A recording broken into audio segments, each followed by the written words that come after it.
the fighters that I train, I care about them, and you get that a lot in boxing. They say, "Oh, don't fall in love with the fighter. I don't care about them," and stuff like that. But I don't believe in that. It's not true. The fighters are not a piece of meat, just as I'm not.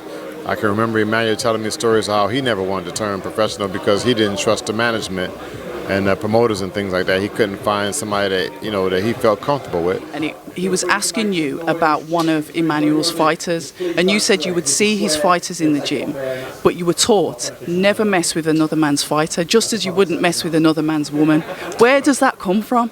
It just comes from respect. It's a sticky and a sensitive situation. And that's interesting because we saw when Tyson Fury was training, you were his key trainer, but obviously he was doing work with Andy Lee.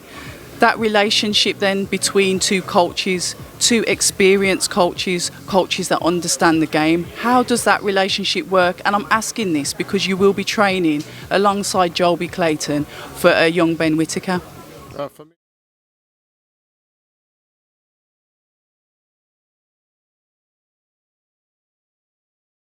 I don't talk money. I like action, so I like to teach. You do? Like to teach? No, I don't. I love it. Passion or purpose? Both. My passion, dedication to continuing the legacy of a legend, Emanuel Stewart. I saw it in the bio. October Red Boxing, back here with the lovely Sugarhill Stewart. To carry on that legacy, you know what? I will say that it's something that comes natural. You see sometimes people following the footsteps of their ancestors, which late Emanuel is now, and they try hard, but they're never them. But from what he created, you're carrying on that legacy, but with a bit of your spice in it as well. A little bit of my sugar spice, yeah, of course. Just being me, but doing what I was taught or doing what I was raised around, and what I looked up to as a person and as a trainer, and pretty much as a humanitarian as well, because the fighters that I train, I care about them, and you get that a lot in boxing. They say, "Oh, don't fall in love with the fighter.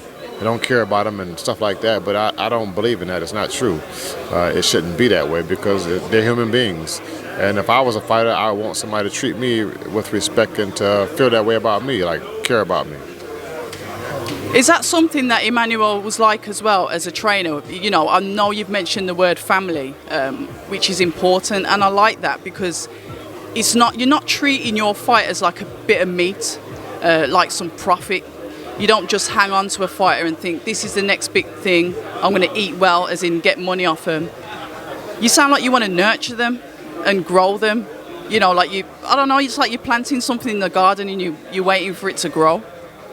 Yeah, it's always been that way. The fighters are not a piece of meat, just as I'm not.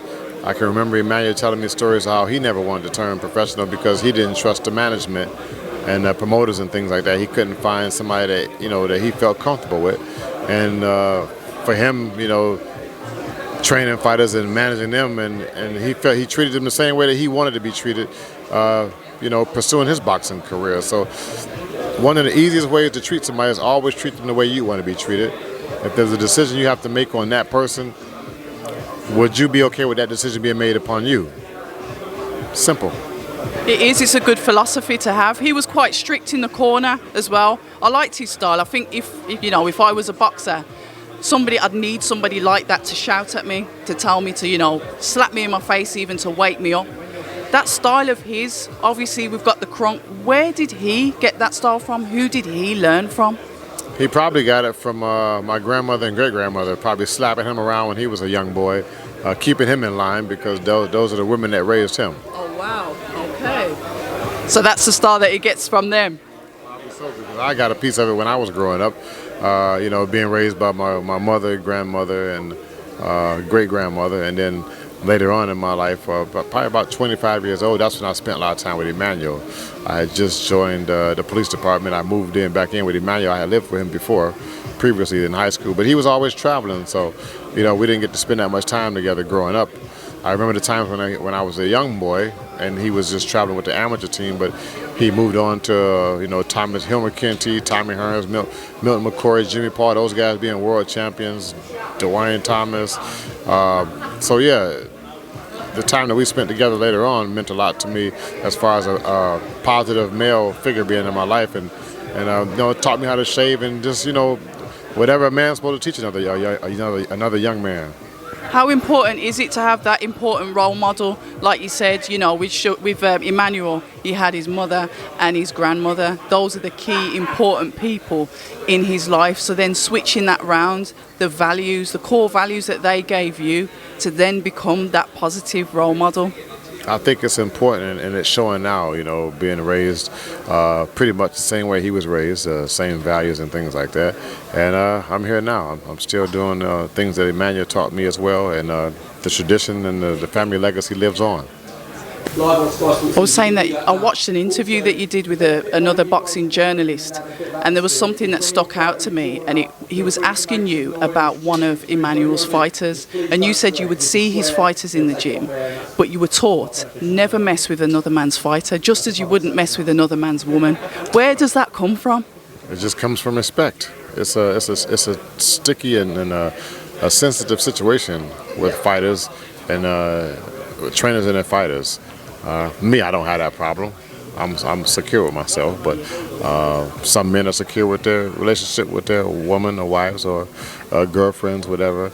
And it's each individual. But I was just taught that because, for the most part, it is a sensitive situation when you're trying to teach and nurture somebody, and somebody's interfering. So, but I feel like if they're taught properly, then it shouldn't be a problem. But my fighters can listen to anybody. I don't mind them listening, because you can learn something. You can learn something what to do, and you can learn something what not to do. So it's still a learning lesson. And that's interesting, because we saw when Tyson Fury was training, you were his key trainer, but obviously he was doing work with Andy Lee. That relationship then between two coaches, two experienced coaches that understand the game, how does that relationship work? And I'm asking this because you will be training alongside Joby Clayton for a young Ben Whittaker. For me, it's a team. So I come from team sports, crunk boxing team, and it's always been a team and a family affair. So family and team makes a nice dream. And your part-time job is a rapper, but that teamwork then, because Joby's quite reserved, but I know that he likes the Cuban style. He's somebody that studies boxing very hard and has been in the game for a while. How do you see your two, like I said, it's a team, but you've also got to get to know him and work with him, just as you would with Ben. Like you said, you're learning the fighter's learning you. Is that the same kind of thing with the coach? It definitely is, because it's a team. So everybody has to know everybody,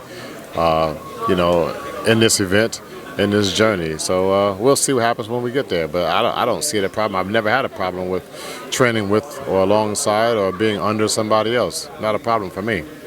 And that commitment then, you seem to be spending more time in the UK than obviously back at home. We spoke about you've got cars waiting in the garage. A little bit more sun here right now. So I got the sky roof open. The clouds are just parted. The sun's peeking through. So I'm just wherever the sun is at. Thank you, Manchester. It won't be like this for long, trust me. By the time this afternoon, it'll be thunderstorms and who knows, even snow.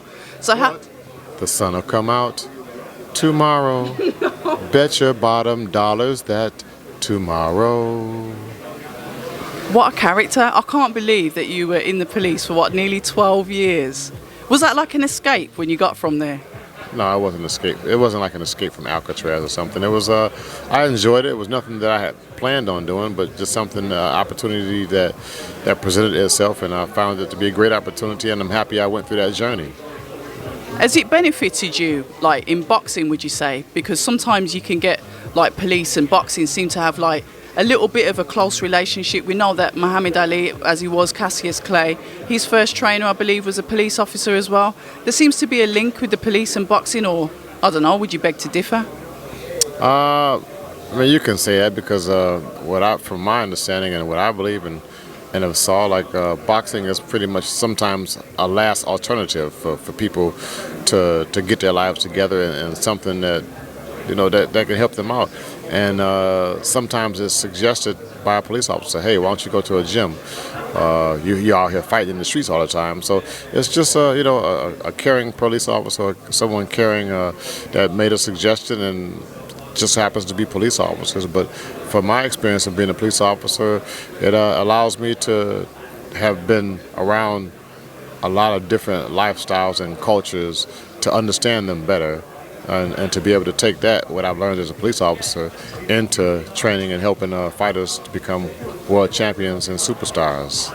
It's like being able to chameleonize, so you can go into basically any situation.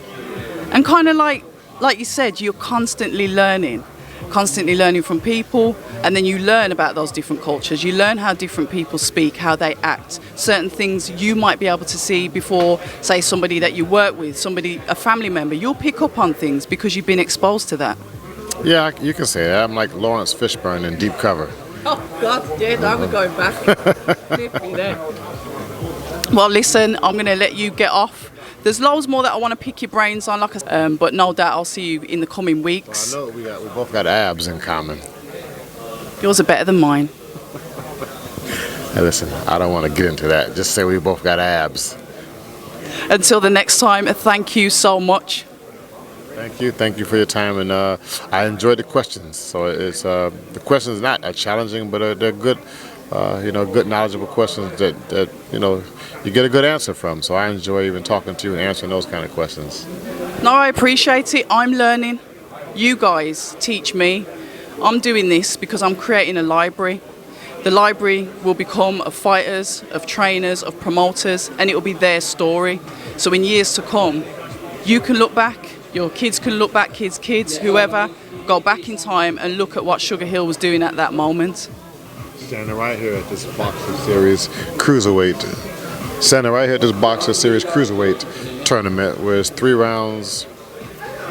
3 rounds of exciting fighting, so I'm excited to see this. This reminds me of the Tough Man contest that originated back in Detroit, Michigan. Really? Yeah, it was like similar to this. I mean, you got the competitors got out there and fought. I mean, they put their heart out because they were all searching for a goal. They wanted to get somewhere and be something better. So, yeah, I'm very excited about this tournament, and I'm happy that it's happening. And I think it's fan friendly. It just brings more excitement to boxing. A lot of times when the men are boxing, there's too much strategy going into it, and the women boxing is so much more exciting because they got 2-minute rounds and they're giving it all they have in 2 minutes. So, and I'm saying that because I just come from the Katie Taylor and Amanda Serrano fight, and it was just an exciting fight all the way around for boxing, period.